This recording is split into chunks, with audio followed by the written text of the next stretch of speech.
លេចធ្លាយភស្តុតាងមួយចំនួនសង្ស័យថាបច្ចុប្បន្នសារ៉ាវឌីនិងតារារ៉េបវ័យក្មេងនឹងជាម្ចាស់ពានរង្វាន់គឺ Gen Z កំពុងមានទំនាក់ទំនងជាមួយគ្នានៅបណ្ដាញសង្គម Facebook និង TikTok កំពុងផ្ទុះការចែករំលែកពីរូបភាពជាច្រើនសម្រាប់នឹងការសង្ស័យទំនាក់ទំនងរបស់អ្នកនាងបច្ចុប្បន្នសារ៉ាវឌីជាមួយនឹងកំឡោះសង្ហា Gen Z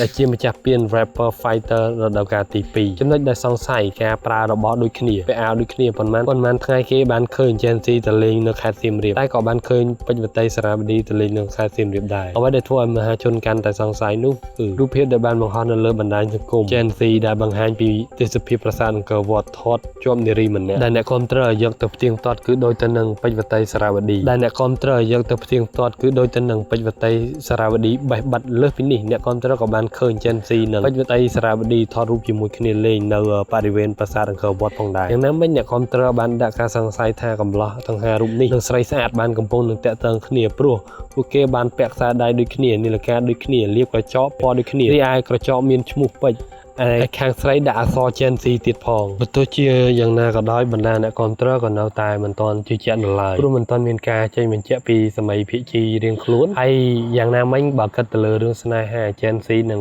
បច្ចុប្បន្នសារ៉ាវឌីក៏មានអាយុខុសគ្នាច្រើនណាស់ដែរប៉ុន្តែបើសិនជាពួកគេពិតជាស្រឡាញ់គ្នាពិតមែនមានតំណែងមួយគ្នាពិតប្រាកដមែនយើងមានតែចូលរួមអបអរសាទរទៅកាន់អ្នកទាំងពីរ